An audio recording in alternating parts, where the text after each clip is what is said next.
biggest decision of my life. We had just finished cleaning up after dinner when she made my heart sink. Honey, get us a couple drinks and meet me in the living room. There's something we need to talk about. This longer, more verbose version of "we need to talk" didn't make me look forward to this conversation, but I obediently did as I was asked. Mary and I had been together for almost 2 years and were getting married next Saturday, exactly 1 week, 7 days from today. We were already living together and having sex about 2 months after we started dating. I had no qualms about our relationship or marrying her and wondered what it could be about. We sat together on the couch and we each took a sip from our drinks. I could tell she was having some trouble starting a conversation, so I decided to try to help her out a little. "Mary, are you breaking up with me?" She turned to me with a look of horror on her face. "God, no, Henry.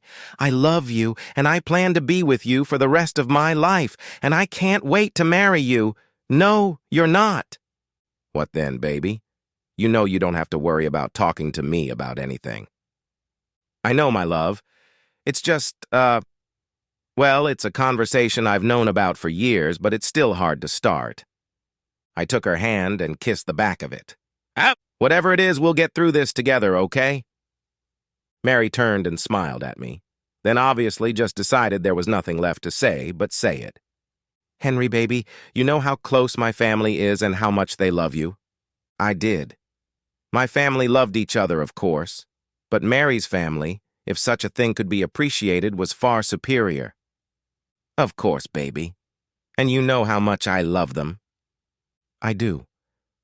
I've already told you how important it is to me, and your relationship with them has surpassed even what I had hoped for. But with our wedding a week away, there is one last thing that needs to be done. I guess you could say it's a family tradition. It's something my family has done for generations to bring the family together whenever marriage happens. We feel that it makes the new family member, well, a closer part of the family." "Well, that doesn't sound so bad. What am I supposed to do?" "You know, of course, that we talked about me staying with my parents starting tonight, and you won't see me until I walk down the aisle with my dad on my wedding day. Well, the Friday night before the wedding you will spend with my mom. I really liked Mary's mom, and as the saying goes, if you want to know what a woman will look like when she's older, look at her mother. Well, let's just say I was pleased with the expected result." "Oh, that's interesting. So your mom and I will go out to dinner and spend time talking and really getting to know each other? Something like that?" "Well, I'm sure dinner and conversation would be part of it, but that's not really the tradition I was talking about. You and Mom, well, you get to know each other very well." "Mary, please, can you just say what you mean?"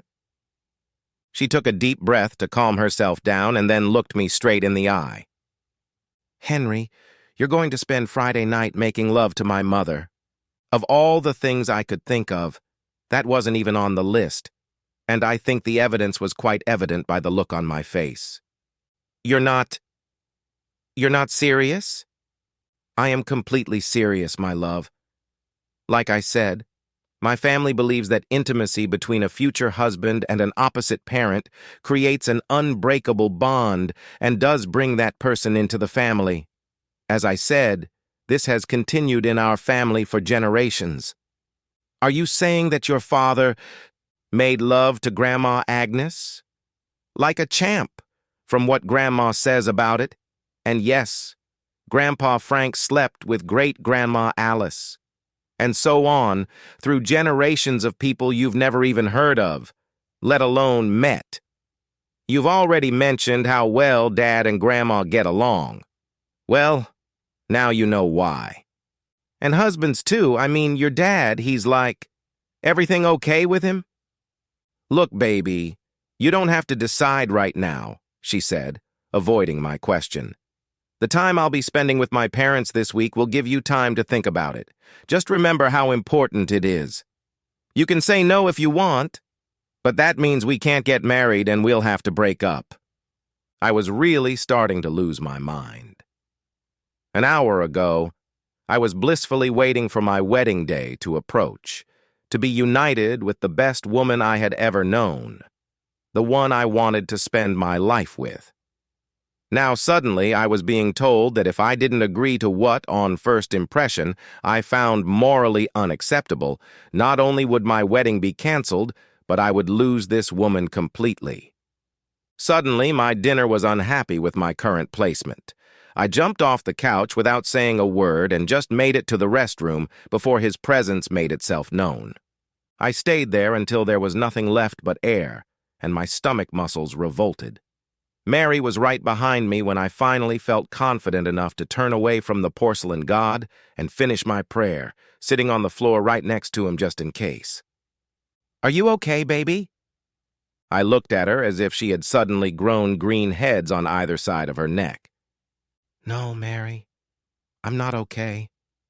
I've just been told that I must do something I find morally questionable at best, or I will lose the love of my life forever. Isn't there some leeway in your tradition? Some provision for a man who loves you with all his heart and soul but doesn't feel comfortable with what you're asking?" "No, honey, I'm sorry. Mom was actually engaged to someone before she met Dad, and he didn't want to do it, said he thought it was wrong. She dumped him that day and never spoke to him again." "But you can break the cycle, Mary. We can just fly to Vegas and get married there." Suddenly, judging by the look in Mary's eyes, these green alien heads just grew out of my neck. "Henry, you surprise me. I would never disrespect my parents, in fact my whole family, by doing something like that, and if you think I would, you don't know me at all." I knew that, of course, and if I hadn't been in such emotional turmoil, I wouldn't have even suggested it. Mary would never have gone against what her family considered so important. I tried to apologize. "It's all right, darling. I know it was quite a shock. That's why I told you now that you have a week to think about what you want to do." Suddenly a thought popped into my head. "Oh my God, Mary, if I somehow agree to this, and then we have a daughter, then you—" I stopped talking. "Do I have to make love to our future son-in-law? Yes, Henry, that's part of it. But if we have a son, then you're gonna be responsible." The thought ran through my head that the unbroken string of daughters born into this family wouldn't allow that to happen. "Mary, this is too much. I don't think I can do this." She climbed into my lap as I sat on the bathroom floor. She wrapped her arms around my neck and rested her head against mine. "Henry, my love, you are the strongest man I know here," she said, patting my chest. "I would trust you with my life because I know you have the strength to do what needs to be done for me and for us. I love you with everything I have, but it has to be a decision you make. I'm going to pack my bags for a week, and I have every confidence that you and I will stand together at the altar on Saturday and get married, and all that implies. Mary, I couldn't think of what to say when she got up, and I stayed on the bathroom floor while Mary gathered her things. I was completely numb and lost track of time, but at least I didn't throw up again. She knelt in front of me and took my hands in hers. She looked at me with genuine love. I knew she loved me and that the thought of this coming between us also hurt her, but I knew her well enough to know she wouldn't give in to it. "When you make your decision, just call my parents' house. This will be the last time I see you before we get married. You need to either invite my mom over Friday night or ask for your rings back. I know you'll make the right choice. Do you want me to help you up, baby?" "No, I think I'll just sit here for a while, just in case." She kissed me on the forehead and walked out of the apartment. I really wondered if I would ever see her again. That night I slept on the couch, for some reason not wanting to be in bed without Mary. It was like if I didn't sleep there alone, then I could pretend that Mary was there, and that the whole nightmare just didn't happen. Of course, that didn't work. I woke up the next morning just as alone as I had been the night before, and emotionally probably even more alone. The thought of breakfast almost brought on dry vomiting again, so I just went for a walk. The fresh air seemed to help. I thought again about the scenario I was facing. The only thing I could think about was how wrong it all seemed, but I had nowhere to turn for another perspective. My very conservative parents would be furious at the very idea and would probably demand that I cut off all contact with Mary and her family so I couldn't discuss it with them, and the rest of my extended family was no better. At some point, I realized that there was really only one person, someone who had been through it himself, who could probably give me some perspective on it, and it would be awkward for me to bring it up since we would be talking about me making love to his wife. But I didn't see any other choice because if I couldn't somehow realize it, I would demand my rings back, and I really didn't want that yet. I went back to the apartment and dialed a number. "Henry, my boy, I was wondering how long it would take you to call after that little bomb my daughter dropped on you yesterday. I guess you need to talk." "Yes, sir. Will you be free at some point today?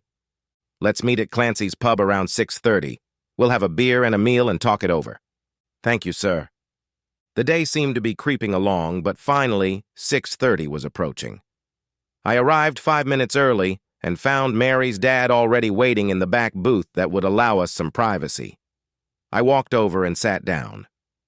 "Thank you for taking the time to meet with me, sir." "Henry, we've known each other for a couple years now. I think you can drop the 'sir' part. It's Joe or even Dad if you want, but it's not 'sir.' And I've been waiting for your call, although it took you longer than I expected." I was pretty stunned by what Mary said. "Joe, I'm sorry, but calling you Dad seems a little premature right now." "So you're going to break up with Mary?" "I'm considering just about everything, including registering at the local convent and dedicating my life to God. From what my daughter said, it would be a damn shame to exclude you from the male population, if you know what I mean. So I hope you rule out that option."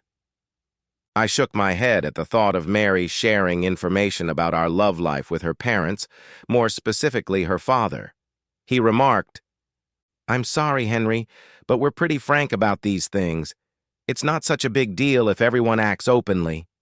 Now, what can I tell you, my boy?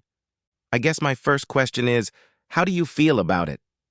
"Henry, I'd be lying if I told you that the thought of a virile young man having sex with my wife is something that makes me happy. I suppose I'll spend this night under the powerful influence of something and then sleep it off in a nearby hotel. But I knew what I was getting into when I agreed to this and had sex with Agnes 24 years ago, and I will contribute to the family. Did you ever think about it when your wife was pregnant and hoped it would be a boy? Yes. And not because I envisioned the beauty that my son could bring home." "How did you decide to go through with it? I mean, I was always taught that being in a committed relationship, even if you're not actually married, means that this person is the only one you're close to. I realize that in this case, everyone knows what's going on and has given their approval, but I'm still in conflict with what I was taught. And only you can decide how you're going to apply these things to your life, Henry. For better or worse, we're all raised the way our parents think we should be. But once we reach adulthood, we have to evaluate those life lessons and decide if we agree with them. I understand your point of view. Just because I was raised that way doesn't mean I have to believe it." "Exactly.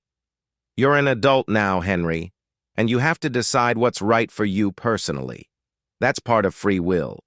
But the thing is, in your mind, what's being proposed is wrong, and that's going to be hard to overcome. Let's pretend for a moment that you have no moral objection to being intimate with a woman other than Mary. What else about this situation bothers you?" "Well, the first thing that comes to mind is, well, sir, Joe." I stopped talking and took a deep breath.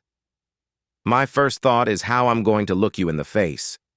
Like, would it be awkward, considering I had sex with your wife and you know about it?" A broad smile appeared on Joe's face, and a puzzled expression appeared on mine. "You know, Henry, that was the first thing that popped into my head. How am I going to stand at the altar and face Frank, whose wife I just spent the night with as he walked Millie down the aisle, let alone the rest of her life? So I called him, just like you called me. I told you I was expecting your call. He did. The more things change, the more they stay the same, as they say. I think this scenario played out almost every time. What man, upon learning that he was to have sex with his future mother-in-law with full knowledge of the family, would have no problem with that? Calling the man whose wife you would be with was a natural reaction. So, you had a meeting with Mary's grandfather just like we have now? Of course I did. And he told me the same thing I'm going to tell you right now, Henry. And you need to hear it. I set my glass on the table and turned my full attention to him. He continued, I realize that this tradition, as they call it, is unacceptable. But the women in this family are exceptionally and fiercely devoted to their men, Henry. I guarantee that you will never have any reason to believe that Mary would cheat on you, or even put herself in the position in which it might appear. She would rather die than embarrass you or cause you to question her love and fidelity. With the obvious exception of your future son-in-law, of course. I believe this. It's one of the things that made me fall in love with Mary in the first place. Your marriage will be one that all men strive for. I realize I'm talking about my daughter, son. But for the rest of your life, she'll be the perfect lady in public, but a notorious cheater in the bedroom. I felt myself blush as he spoke of his own daughter like that, and the smile that appeared on his lips told me that he had noticed. He continued, She won't deny you anything in the bedroom. You think the last couple years have been good? You haven't seen anything yet. But no other man will even look at her, let alone reach out to her. Knowing what I know now, even considering what's going to happen Friday night, I can tell you with absolute certainty that it was worth it. And I promise you Frank would tell you the same thing. I love Millie more and more every day and would do anything for her. I'd drop dead this second if she wanted me to. That's how much she means to me. And on Friday night, if you make what I think is the right decision and move forward to marry Mary by sleeping with Millie in your bed, don't hold back. Enjoy it and help Millie enjoy it. It was all so much to take in. It seemed unthinkable to talk so nonchalantly to a man about me getting his wife into bed. So you and Grandma Agnes? I couldn't put into words what I wanted to say, but he seemed to know what I was asking. It was just incredible, Henry. Of course, times have changed a lot. You and Mary have much more experience than Millie and I had when we were a week away from our wedding.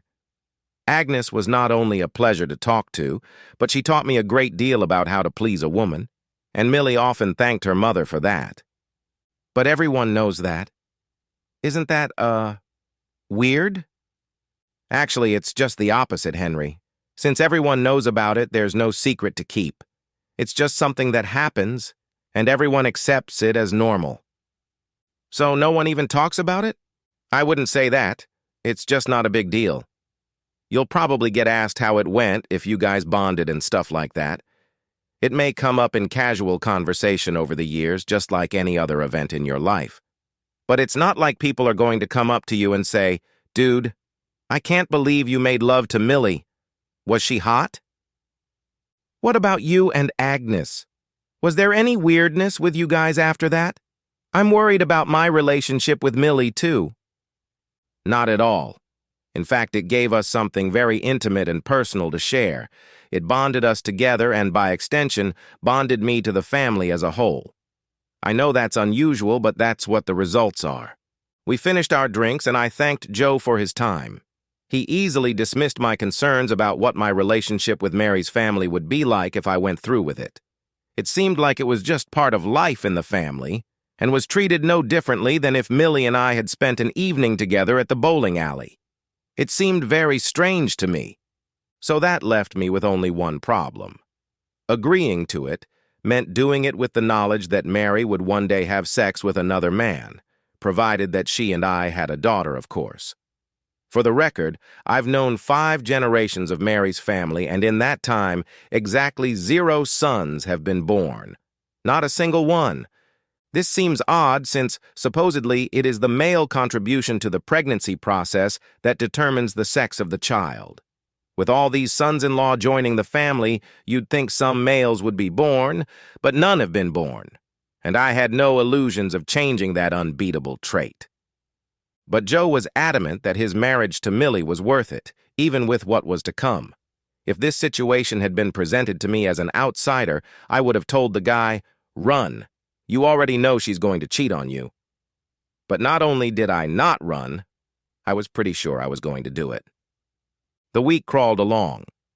I was practically useless at work unless someone literally grabbed me and got my attention. Everyone knew I was getting married on Saturday, so it was written off as nerves, and everyone was very supportive. I was grateful for this, as it allowed me to focus on the real reason for my distraction. I'm usually very confident, but I found that I couldn't press the number on my phone, and by this time it was Thursday afternoon. A decision had to be made, and made soon. I still had problems with the idea of Mary having sex with another man, even 20-plus years in the future. Several times I had decided to go for it, only to have that image flash through my mind, and I hesitated again. After talking to Joe, I heard nothing from Mary or her family. True to their word, they left me alone to make this decision, which was probably the most important one I had ever made. They didn't put any pressure on me one way or the other, which is what I actually expected. They explained it to me so I could understand, and from there, it was up to me. I wondered what Mary was going through. Had I somehow damaged our relationship by taking so long to make a decision? Would Mary think I didn't love her as much as I did since I hadn't agreed to this more readily?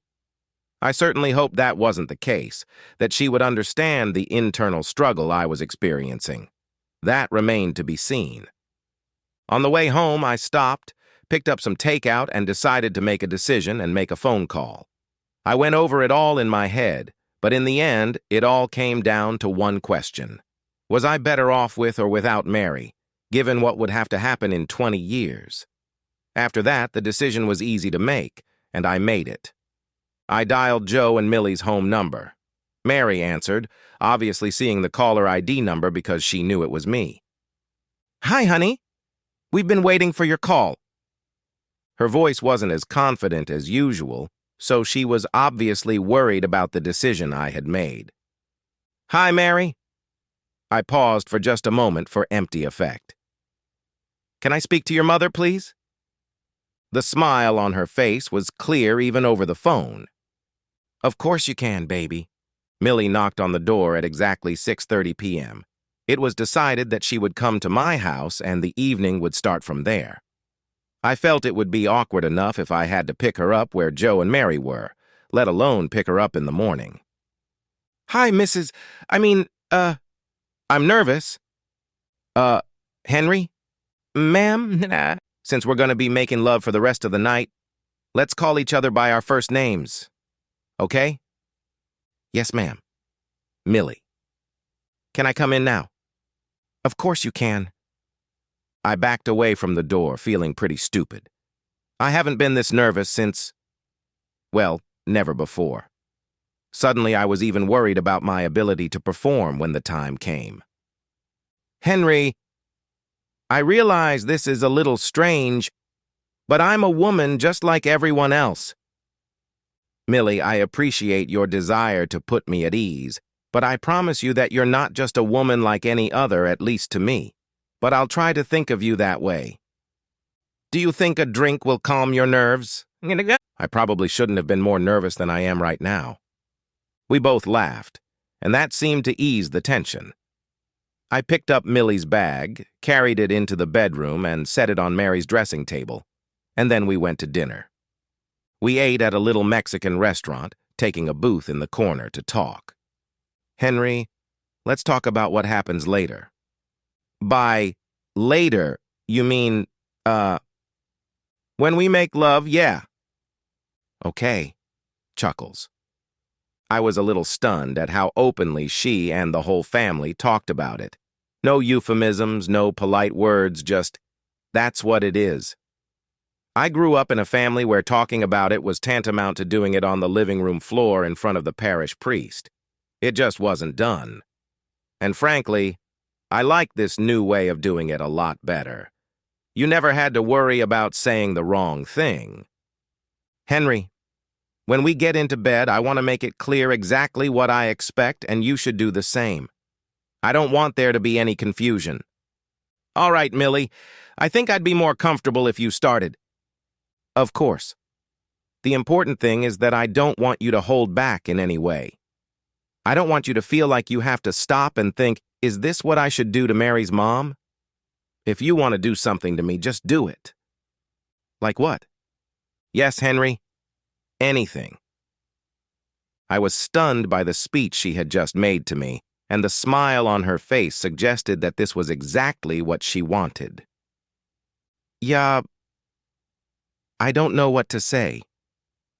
Sex is supposed to be fun, Henry, and I want us to have fun. So, is there anything you want to do that you think I might object to, or anything you're uncomfortable with me doing to you? No, Ma. Millie.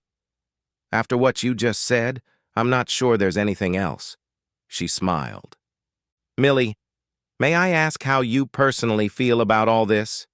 Or maybe a better question would be how you felt about it when you were a bride-to-be. Girls are raised in a family from an early age knowing what is going to happen. I was actually very excited about the idea, as was Mary. I don't know if she let you know about it. Not really.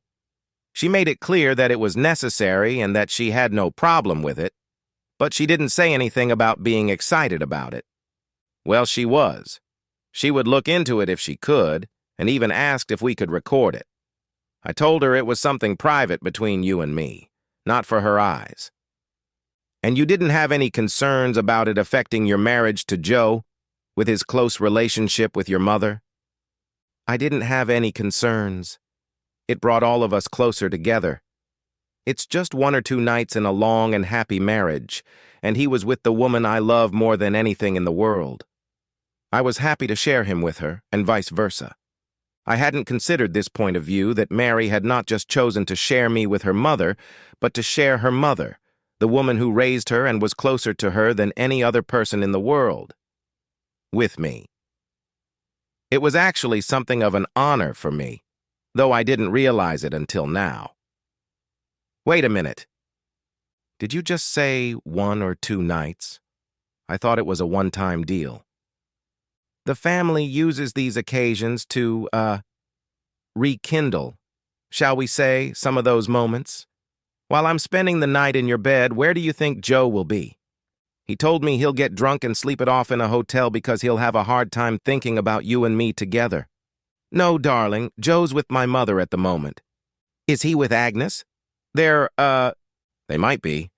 It's entirely up to them. But Agnes is in her 60s. So what? My parents are still very sexually active. My mom is still very sexually active. I wouldn't be at all surprised if they become close. I just lowered my eyes and shook my head as this new information seeped into my brain. So I might have to put up with Mary doing it again? Damn. As if reading my mind, Millie continued. Yes, that means that Mary can indeed do it twice, but don't forget that it will mean you'll be making love to me twice, too. Henry, I know this is all pretty hard to take, but we've been doing this for generations. We've never had a divorce, and neither man, to my knowledge, has ever expressed regret for his choice.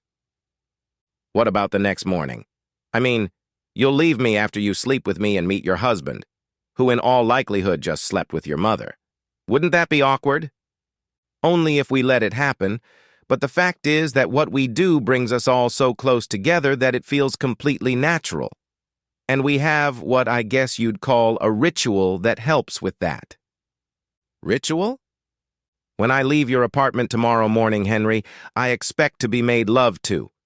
But before I leave, I'm going to get in your shower and wash myself thoroughly. I have everything I need in my bag. I'll put on the clothes I've chosen specifically for this, which are also in my bag.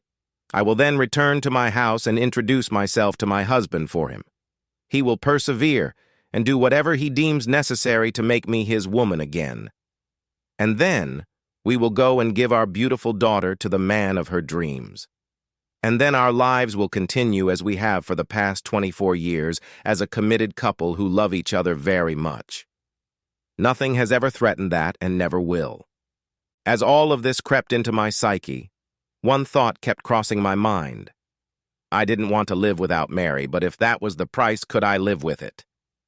In that moment, I decided what I was going to do. I raised my head and met Millie's gaze. "Millie, I think the time for talking is over. It's time for me to take you back to my apartment and have the sex you expect." "Now you're talking like a man, darling." I took care of the check, and we drove back to my apartment. Anticipation encompassed me all the way home, and I was looking forward to it.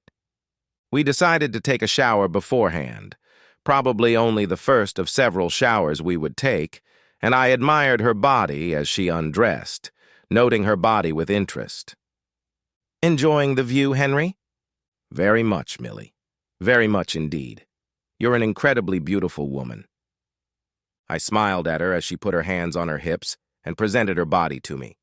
She looked good for a woman of any age, but especially a woman of 44.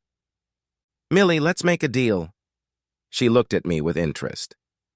"I love Mary very much, and I know how much you love Joe.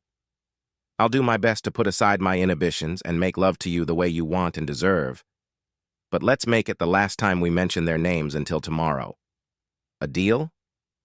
She laughed and said, "Deal." The details of that night will forever be known only to Millie and me. I'd had a little experience before I met Mary, but this was the first time I'd been with a mature woman, and it was definitely different. Millie doesn't have the energy or flexibility like Mary, but she had some talents that you need to experience at least once in your life. We got some sleep, but not much. I decided that if I was going to do this, I was going to give it all I had. And I hope Millie wasn't lying when she told me how wonderful it was. I certainly thought so, although it didn't have the love that Mary and I have for each other. We did all the things Millie had talked about, and a few things she hadn't talked about. We christened every room in our little apartment, and I think we were both a little disappointed when it came time for her to get ready to go back to her husband. It was just wonderful, Henry. I haven't had an experience like that in years, and I will always treasure the time we spent together tonight. I will remember it fondly and forever. My daughter is a lucky woman. And your husband, Millie, is a very lucky man. I will also remember this evening forever.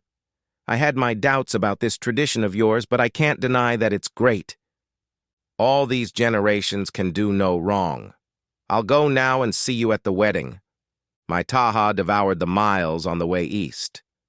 Noon was approaching, and I finally turned on the phone that had been turned off since morning. Gosh, 38 calls and 54 messages from Mary, a bunch of the same from Millie and my never-failed cuckold father-in-law, Joe. I knew, of course, that my parents weren't at church. There was no reason for me to call them either. I had told them my plans that morning, and they had been enthusiastically supportive.